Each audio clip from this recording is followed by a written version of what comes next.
The first topic is daemon process. Wait, it is loading. So the first topic is daemon process. So this kind of process will start when the system is bootstrapped, and it will keep on running till you shut down the system. So it will run in the background.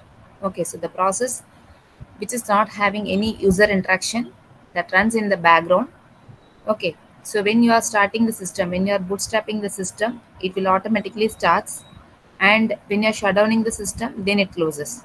Okay, so it runs in the background. So daemon are processes that are often started when the system is bootstrapped and terminate only when the system is shut down. It runs in the background. Okay. So Unix system have numerous daemons that perform day-to-day activities. So automatically this kind of process will run in the background. It performs some day-to-day activities. First, applications are two categories. One is which takes input from the user, and other won't take any input from the user. So daemon or kind of application that do not take input from the user. It doesn't take any input from the user. It's called daemon. Okay, so there is no user interaction for daemon process that runs the program that runs in the background. Okay, called daemon. So real time example where it is used. So daemon process could be a mail server. If you take a mail server which is running in the background, it listens to the port. Okay. So automatically it receives the mail, right? So it runs in the background. Without your knowledge, it runs in the background. The task of the mail server is it has to receive all the mails in the background. Okay. So it will keep on watching the port for the mail server, and it will receive all the mails. Okay. So this is an example of daemon process. And then how the daemon process will be identified. So the daemon process will be having the letter D at the end. For example, syslog D. So this is a daemon process. So this is a daemon process because it ends with the letter D. Okay. So this is the daemon process to maintain system logging facility. So this daemon implements the system login facility. And then if you take a daemon process, there is no parent process actually. We may have a parent process of a daemon as an init process sometimes.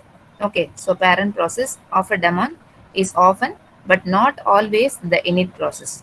Okay, so parent process of daemon is sometimes we may have it as an init process. Okay, so how a daemon is created? So if a process invokes a fork system call, a child process will be created, right? So after invoking the child process, if the parent exits, then the child process becomes orphan, right? So that is called daemon process. So here a daemon is usually created by a process forking a child process and then immediately exiting. So parent process exits after invoking the fork system call. So that will cause the init to adopt the child process. Okay, so here init will adopt the child process. Okay, then how to write the daemon process in C. So there are five steps. So first thing we have to remove the association, then we have to change the file mode masking, then we have to create a session, we have to close all the standard input output errors, then we have to write the logic. Okay, we'll see an example. Through this you can understand. So here a terminal which is creating a process. Yes, we are running a program that is called a process. The process creates a child process, right? After invoking the fork system call, a child process will be created, right? So this is the process hierarchy. In the terminal, you will be running a program, so that becomes a process. When the process invokes a fork system call, it creates a child process. Okay, so this is the relationship. So here, grandparent of the child process terminal. Okay, grandparent of the child process terminal. Okay, now terminating process 1 disassociates child process 2 from its grandparent terminal. If you close process 1, if you exit process 1, then this becomes an orphan, right? So now the association between terminal and child process, that link will be removed. Okay, if you close parent process, then it disassociates the child process from the grandparent. That is the meaning. So first one is remove association of the daemon process. with any terminal. So in a terminal, when you are running a program, it become a process. When that process invokes a fork system call, it creates a child process. So here in the terminal, we run one process that forks another process called child process. So now the grandparent of the child process terminal, we have to remove the association. So first point is we have to remove the association of the daemon process with any terminal. So now we want to make this as a daemon process. So first thing you have to close this parent process so that this one disassociates from the associated terminal. Okay, so this is the first step. So how to disassociate? So see here, we are invoking the fork system call. This is the child process. Less than zero, sorry, less than zero. Then we are checking whether fork is successful or not. Greater than zero means it's a parent process, right? So in the parent process side, you are printing the child process ID. Then you are exiting the parent process. Okay. Now after fork system call, after creating the child process, the parent is terminated. That is the meaning. So terminating the parent process, the child process that continues to run as a daemon process. So now after invoking fork system call, the parent exits. So here the parent terminated. So the child process, it will keep on running. Okay, so that is called daemon process. Okay, are you clear up to this? Type single as in the comment section.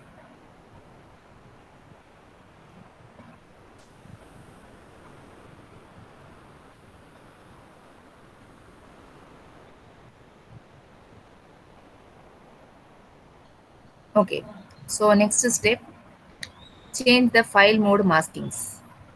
Okay, change the file mode maskings. So automatically, when a parent is executed, when a parent invokes the fork system call, a child process will be created. The child process inherits the properties of the parent as defaults. Okay, usually the file modes that are inherited as defaults from the parent. So child is having the properties that are inherited from the parent. That has to be masked. Okay, so how to mask it? We have to use umask of 0. So this is the format. So it's generally a good practice to do the unmasking of the file modes even in cases of no file operation or involved by the daemon process.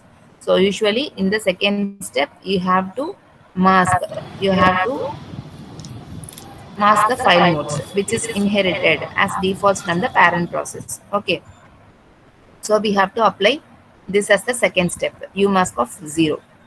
Then third one, create a new session. So how to create a session? So to create a new session. So what is the purpose? So that kernel could take care of the daemon process. So the purpose of creating a session is kernel could take care of the daemon process and identify it is the newly created session through its session ID. So the kernel could take care of the daemon process and identify it in the newly created session through its session ID. So how to create a session ID? Through this set SID. So set new session ID. So here this one returns an ID. If it is less than 0, then session ID is not created. So if it is success, then it is not less than 0. So this call returns a unique session ID, which is a negative value in case of failure. So in the third step, you have to create a session ID by calling this function so that the kernel will identify and take care of the daemon process. Okay, so kernel will take care of the daemon process and identify it in the newly created session through its session ID. So by using this number, it will identify, it will take care of the daemon process.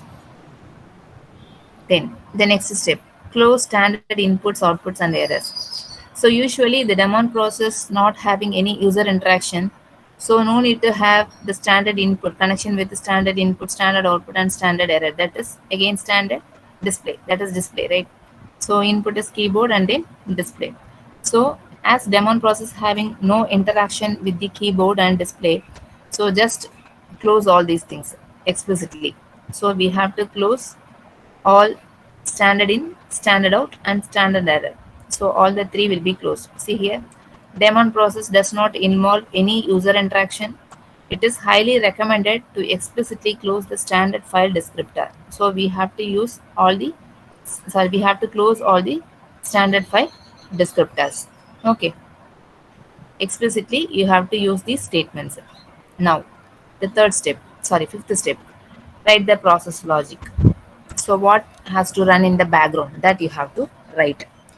So, there has to be something for a daemon process to do in the background, which is the logic of the daemon process. So, something we have to write so that it will run in the background.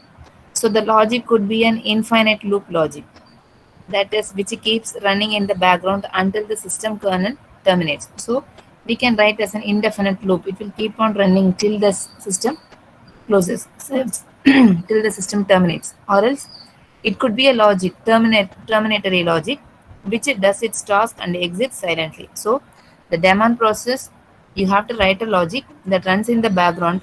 Either it will terminate when you are shutdowning the system, or it will terminate silently before shutdowning the system. So like that also you can write. Okay. So you can write a program that exits silently. Okay. Before the system shutdowns. Okay. But it runs in the background. Okay.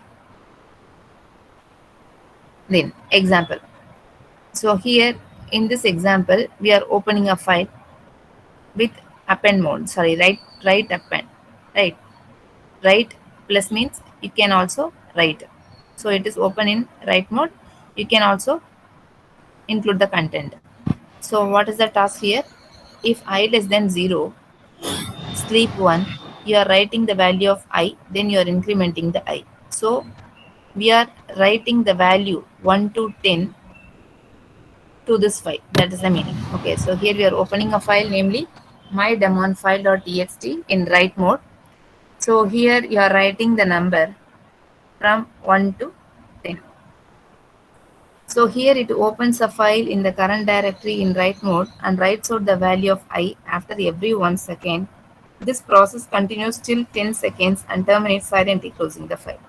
So now I am going to write this as a daemon process logic. We'll see the entire program. See here, I have included all the files that are needed, declare the variables that are needed. Then this is for process ID and session ID. We have declared process ID, session ID. Then we have created a file pointer and one integer variable. Okay. So PID equal to fork, you are invoking the fork system call. So as the first step, we are invoking the fork system call. We are removing the association. So parent process, you are exiting the parent process. So the first step, you are disassociating. That is, you are removing a relation between the terminal and the child process, right?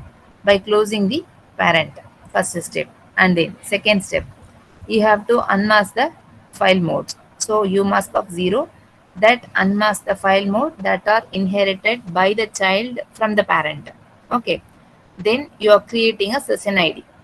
Session ID we are creating this part, what we discussed. Then we are closing all the standard input and output. Okay. Fourth step. Now coming to the logic. Daemon logic, process logic, fifth step. So we are opening one file in write mode. We are trying to write the values, then f close of fp. So when you are executing this, see here, when I am compiling, then I am executing the file. I am getting the output PID of child process 3891 because in the parent side, PID greater than 0, you are printing the child process ID, simply the parent terminates. That is why here you are getting this output.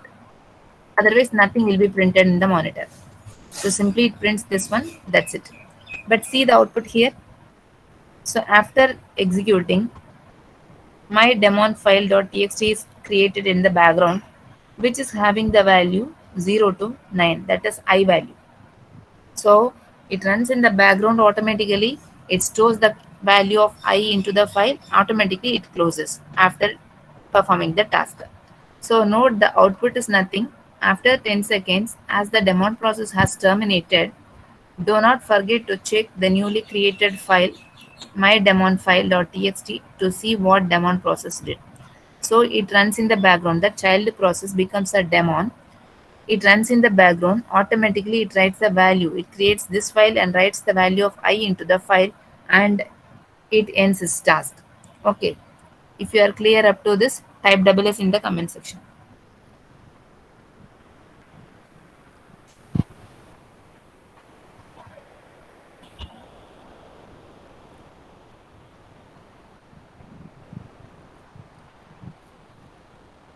Okay. Then daemon characteristics. So how a daemon process identified? The process that having D as the n character. So for to list the process in your system, you have to make use of ps command, process command, process hyphen axj option we have to give, so that that displays all this information: process id, process group id, session id, which is the controlling terminal, then terminal process group id, all the related informations will be provided. Process related information is displayed. So the process that are running your system, if you want to list all the process including the daemon process, then you have to give this command. Okay, so that options are given here. Status of processes owned by others, then process that don't have a controlling terminal, and then it displays the job related information. So here is the list.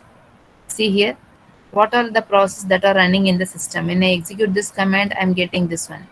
So parent process ID, parent process ID, process group ID, session ID, terminal, terminal process group ID, user ID, then command. See here, the process that ends with the value D is daemon.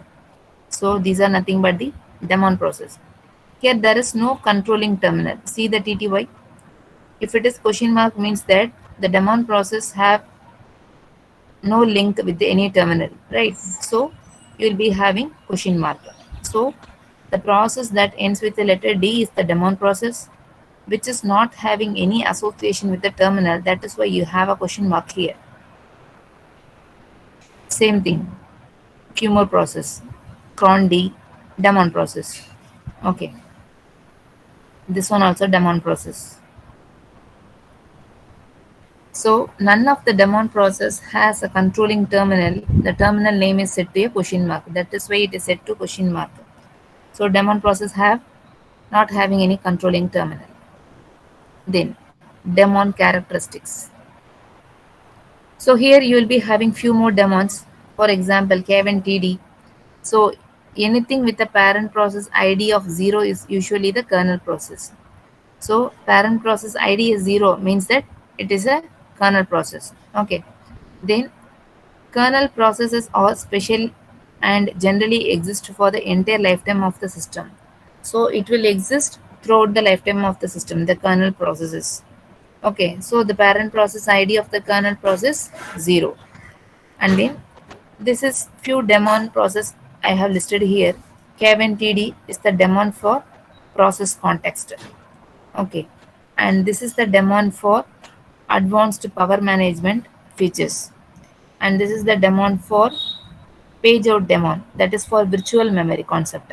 Okay, so these are few example of daemons which is working for different purposes, which has some task in the background. Okay, and here we have two more daemon for this is bd flush daemon for to clean the buffers. So we will be using buffer to cache the data, right? So when there is more number of dirty buffers, we have to move the data from the buffers to the disk. Okay, so that is the task of this bd flush daemon. So bd flush daemon flushes dirty buffers from the buffer cache back to the disk when available memory reaches a low water mark. So if the amount of RAM it is insufficient to load any program, so in that case we have to clean it, right? So that is handled by this bd flush daemon. So automatically it will move the data from the dirty buffers to the disk, so that it creates a room for the program which you want to load. Okay, so it performs the cleanup task, so it moves the data from the buffer to the disk. Okay, and then if you take another demo, this one, KU dated, it flushes dirty pages back to the sorry back to disk at regular intervals. So here it will keep on watching this one. It will this daemon periodically writes the dirty buffers to the disk. Okay, whereas this one sleeps. Mostly this daemon sleeps waiting for the number of dirty buffers in the system to grow large. So usually this daemon will wait. It will sleep. Okay. So when the dirty buffers increases beyond the limit, okay, beyond the threshold, okay. So you will be, for example, you have kept it threshold as 3. The maximum value is 10. 10 buffers is available. Have an assumption 10 buffers is available. So the threshold is 3. When the dirty buffers ranges increases to 8, so automatically this daemon wakes up, then it writes the dirty buffers to disk. Okay.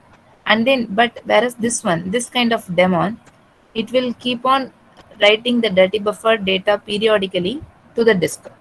Okay. So that it can decrease the data loss in the event of system failure.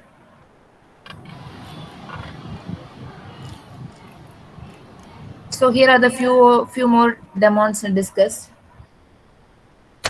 Few more daemon. Syslog D for log system messages, and port mapper daemon for RPC, remote procedure call. And then this one for network interface for incoming request of various network servers.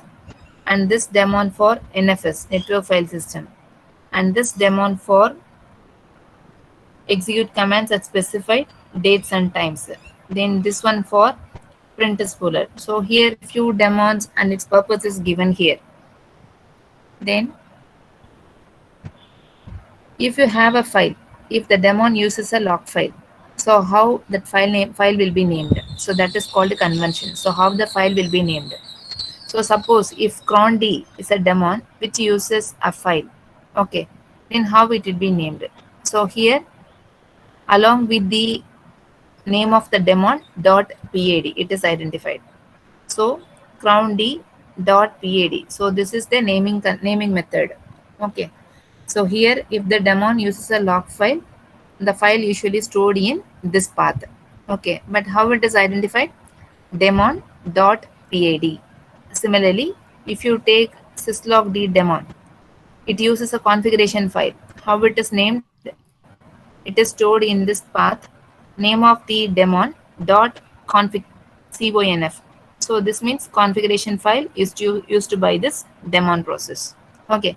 So name of the daemon dot what kind of file it is. So that is the naming convention. If you are clear up to this, type singulars in the comment section.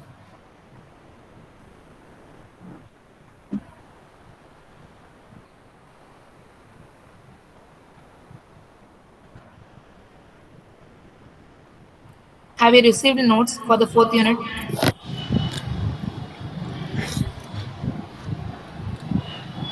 Yes. Okay. Okay, fine. So next I have offline class. We'll meet you later. Take care. Bye. Thank you. Go through the notes. If you have doubt, make me a call. Okay. Take care. Bye.